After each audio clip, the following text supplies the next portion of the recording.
What's going on there, YouTube, and welcome to Fresh Comic Stories. Guys, this is the channel where we basically sit down and cover different kinds of comic book stories like Ultimate Marvel, DC Heroes in Crisis, Super Sons, Wonder Woman, and so on and so on. Guys, today we are going to continue our coverage over Ultimate Marvel. And guys, once again, we pick up with Ultimate XMen Volume 10. Now guys, again, at this point of Ultimate XMen, these are not very good stories. They're just okay. But we still have to cover these stories to truly understand what in the world is going on in the Ultimate Universe with the X-Men. And so guys, today we are going to cover Ultimate X-Men Volume 10, Cry Wolf. I do hope you enjoy. Now guys, when it comes to Ultimate X-Men Volume 10, we are going to leave some things out when it comes to the first chapter of this story. Now guys, the first chapter of this story does take place in Ultimate X-Men number 50. Guys, we had hit the halfway mark of Ultimate X-Men original run. Now, the thing is though guys, when it comes to Ultimate X-Men number 50, we do pick up with some of the X-Men right now on Coney Island. I really hope I pronounced that correctly. But guys, we do pick up with Wolverine, Storm, Dazzler, Kitty Pryde, Iceman, and also Rogue. Now, this is just the X-Men right now, just out there having fun, just playing different kinds of games. Now, the thing is though guys, Marvel at this point with Ultimate X-Men, they were really trying to push the idea of Wolverine and Storm becoming a couple in this universe, because you do have these two characters kind of go up on their own and they do kind of bond with one another. And guys, remember, this was Marvel trying to basically have Storm move on because Beast died. Beast died not too long ago in the Ultimate Universe at this point. And so Marvel felt like it was the right move to have her kind of sit down and date Wolverine, but also the right move for Wolverine because he has not been with anybody ever since Jean Grey in Volume 1 really. Now, the thing is though, while Storm and Wolverine are, becoming a couple, we do jump over to Rogue, Iceman, and Kitty Pryde. Now guys, remember, at this point right here, Rogue is dating Iceman. Like, they are a couple, and it's kind of cool to see these two characters together. Now the thing is though guys, Kitty Pryde is kind of jealous the fact that Bobby Drake is dating Rogue and not dating her, because as soon as Rogue leaves to go to the restroom, you do have Kitty Pryde kind of talk to Iceman, and she's all like, I don't get why you're with her because you can't even touch her. You know what? I know what it is. You are afraid to be in a real relationship. Being with Rogue makes everything easy. Now the thing is though guys, this is so crazy. You have Iceman basically use the dumbest way to shut up Kitty Pryde. What he does, again, is so crazy. You do have Bobby Drake kiss Kitty Pryde as a way to kind of shut her up, but also because he does have feelings for Kitty Pryde. Now, this is Marvel saying he has feelings for two different characters, Kitty Pryde, but also Rogue. Now the thing is though, while they're kissing, Rogue does appear, and Rogue is of course very angry at Bobby Drake, and so you have Rogue kind of punch Kitty Pryde right in the face, knocking out Kitty Pryde. The thing is though, you do have a man walk up behind Iceman saying, hey, everything's okay, and you have Iceman say, dude, it's okay, you can leave. But the man says, no, I'm not going to leave. And when Iceman turns around, he sees Gambit. Now guys, we have not seen Gambit since, I want to say, back in Volume 3 in his two-part story in that collection right there, and we covered that story a while back. But guys, that was the last time we saw Gambit in the Ultimate Universe, and now he's back. and he says, "What's up? I'm here. I got powers. Let's go." Now, of course, you do have Iceman kind of like, okay, I don't know who you are, and I don't know why your cards are right now glowing, but I'm going to take you out. Now, you do have Gambit kind of knock out Iceman, of course, and as soon as he does that right there, you do have the rest of the X-Men appear. And so guys, at this point right here, you would assume that this is all over for Gambit, because you have Colossus, Storm, Wolverine, Kitty Pryde is still knocked out, but you also have Dazzler. So you have a good roster for the most part, except Dazzler, but you have a roster that should be able to take Gambit out very easily. The thing is though, guys, it doesn't go that way. You have Gambit actually beat up on the X-Men. Like, he defeats every single one of them. Wolverine gone, Storm gone, Colossus gone, Dazzler gone. He was able to defeat them not in a hand-on-hand combat, but what he did was he started blowing things up. And with him blowing things up here and there, it was a way to have the X-Men leave him alone and try to save innocent people's lives. Now, the one person he did beat somewhat hand-to-hand is Wolverine.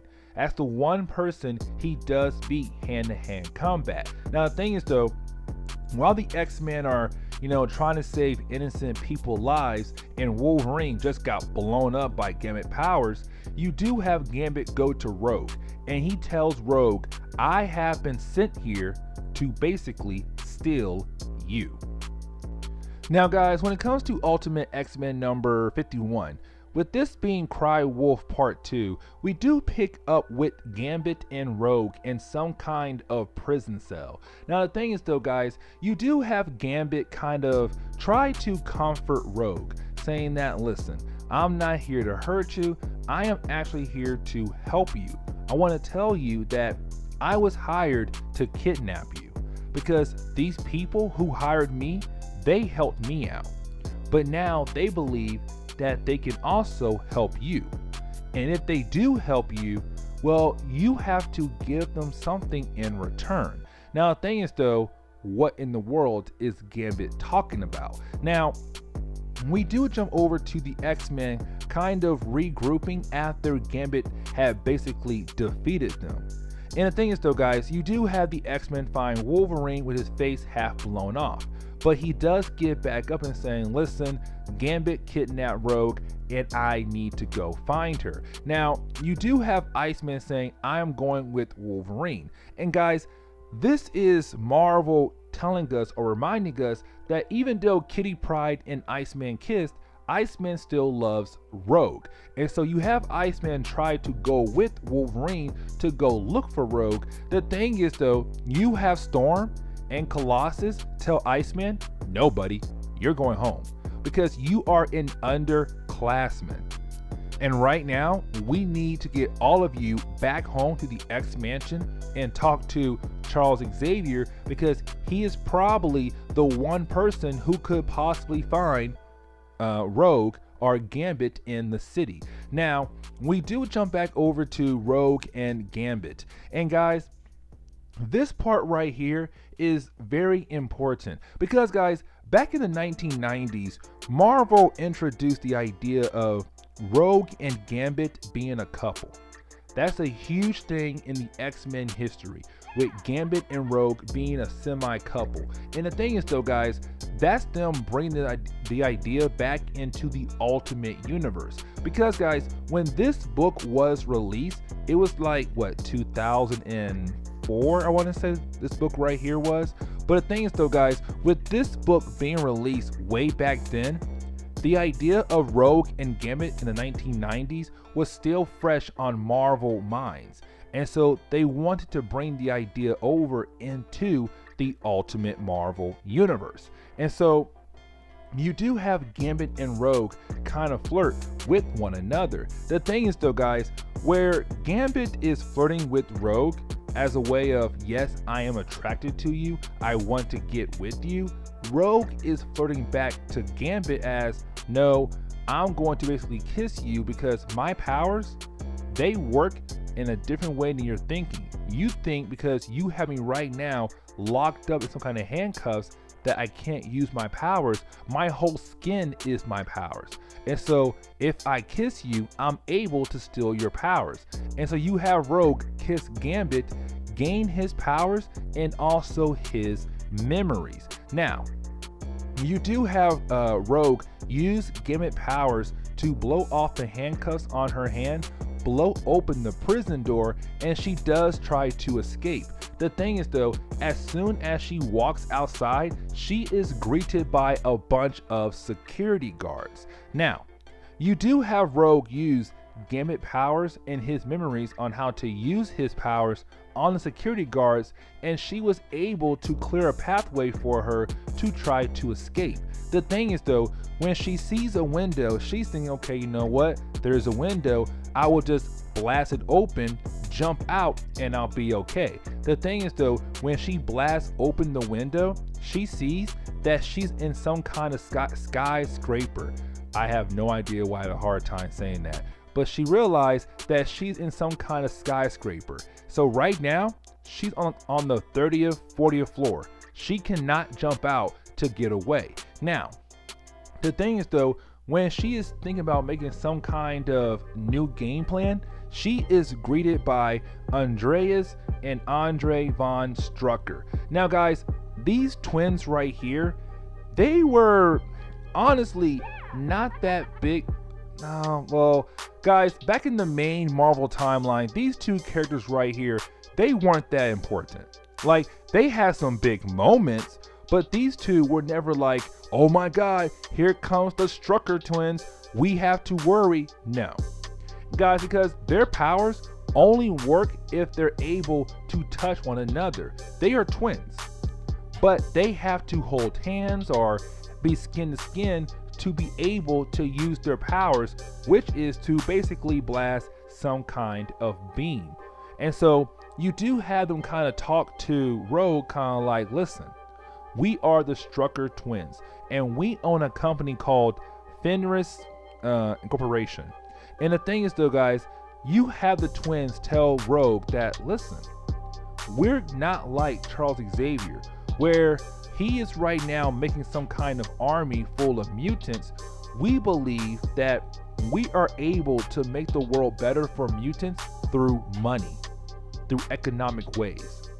That's our way to make the world better. If we're able to get you on our side, and if we're able to work together, well, hey, one, you get paid, but two, we can use our money to make the world a better place for all mutants. Now the thing is though, Rogue is kind of like, this can't be true.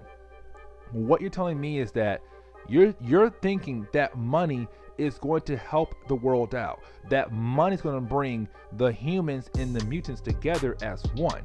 But the thing is though, you do have Andrea kind of change the subject, and she says, listen, if you're not going to try to help us because of money, I can basically cure you. I can get rid of your powers. And I know that's a huge thing for you because your powers, well, you need to touch folks to even feel any kind of affection. But the thing is though, as soon as you touch anybody, well, you gain their memory or their powers, and you could possibly shut their mind down. And so you have the twins say, yes, we are a group of people who believe that money is a way to make the world a better place for mutants, but we also believe that we can use our money to find a cure for mutants. Now guys, when it comes to Ultimate X-Men number 52, with this book being Cry Wolf Part 3, we do once again pick up with Rogue, Gambit, and the twins. Now you do have the twins continue the idea of trying to recruit Rogue into their organization. Now you do have the twins tell Rogue, listen, we have technology that will give you the ability to control your powers. And that will be huge for you, Rogue. You'll be able to kiss somebody, hold their hands, hug them. This will be a huge thing for you. Now, you do have the twins tell Rogue, we'll also give you a trial period, meaning that if you like it here, you can stay here. But if you don't like it here, you can leave. And we're not going to stop you. Now, we do jump over to Wolverine and Storm. Now guys, one of the things I forgot to mention back in part 2 was that Storm was able to catch up with Wolverine after he left the X-Men behind to go look for Rogue. And the thing is though guys, you kind of have Storm like forget about Rogue and worry more about what is going on between her and Wolverine. Because when she catches up with Wolverine, she asks him, what are we? Are we an item? What are we? Are we just two people who like one another? And so you kind of had Wolverine back in part 2 answer Storm's question with a kiss. Now, the thing is though guys, when it comes to part 3, you do have Wolverine tell Storm they can't do this. They cannot be a couple because they both have too much baggage. They both have too many demons to deal with.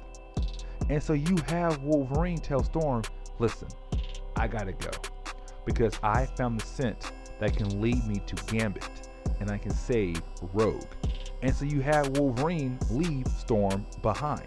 Now, we do jump back over to Rogue and Gambit.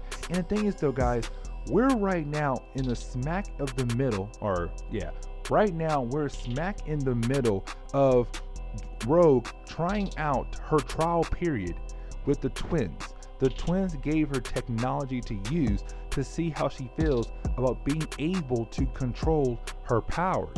Now guys, you do have the twins also remind Rogue that for right now, she'll have the ability to control her powers, but the goal is down the road is to officially get rid of her powers.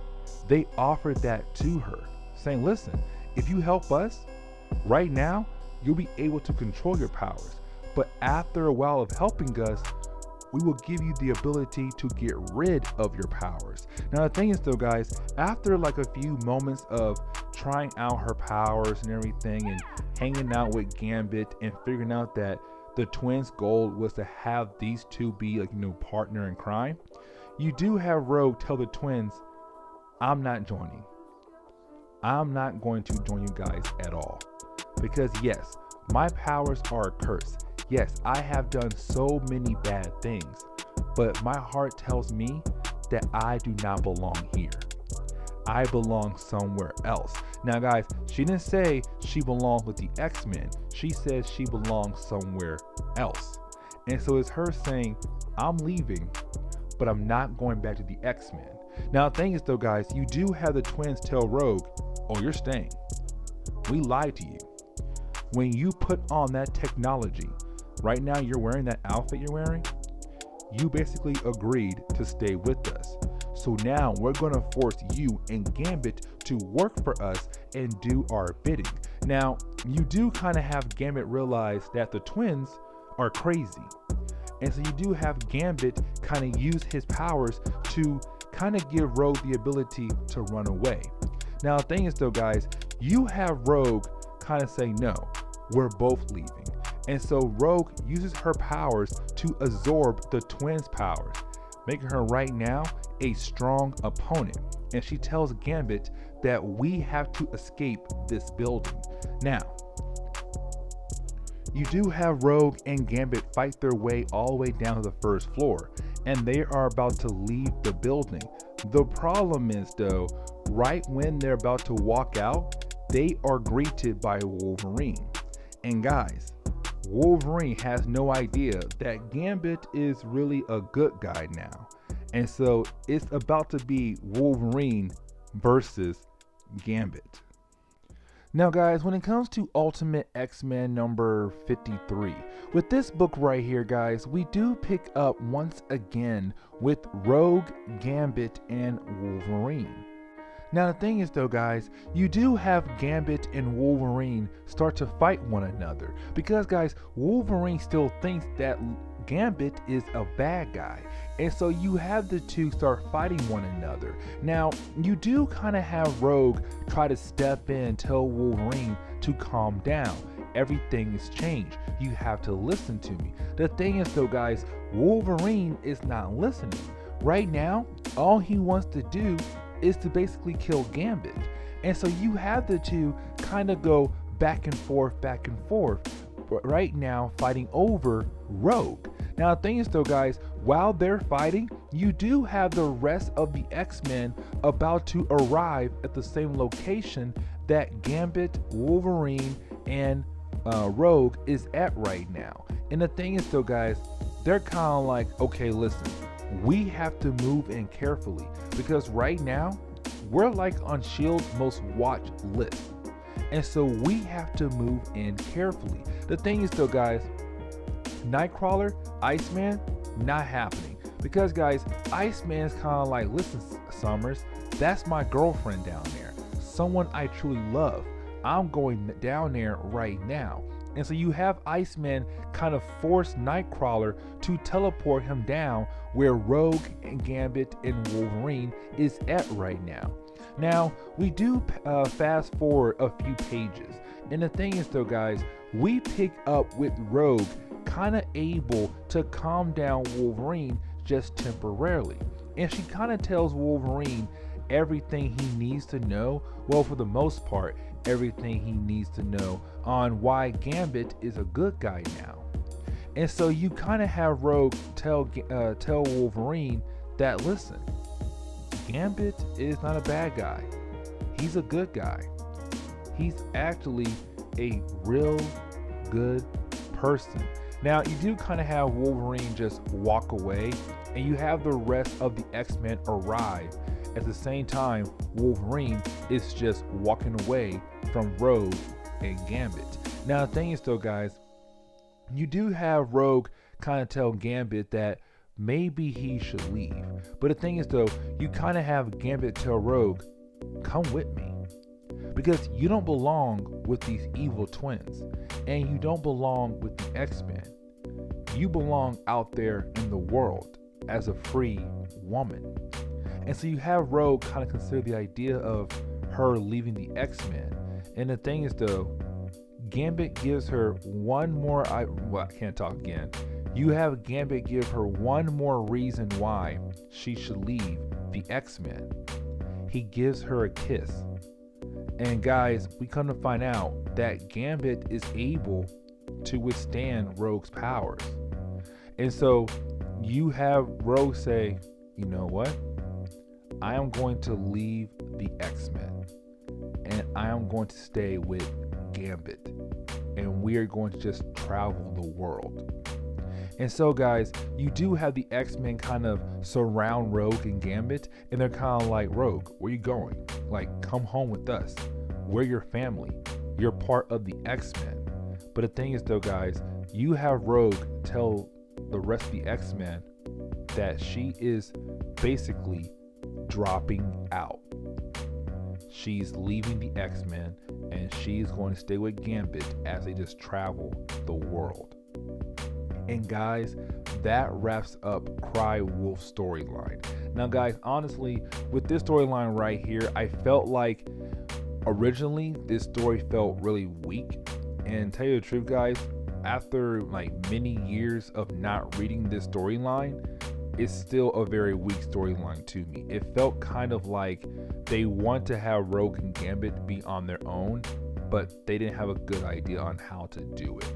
But anyways, guys, we now have Rogue right now not on the X-Men roster currently in the Ultimate Marvel timeline at this point. Now guys, I am going to go ahead and end today's video. And guys, we do have one more Ultimate X-Men storyline to cover before we jump back over to Spider-Man, and then we cover like a lot of Fantastic Four content, and we also cover Ultimate Nightmare. But anyways, guys, I'm going to go ahead and end today's video. Please leave me a like down below and also subscribe for more comic book stories in the near future. Later, guys.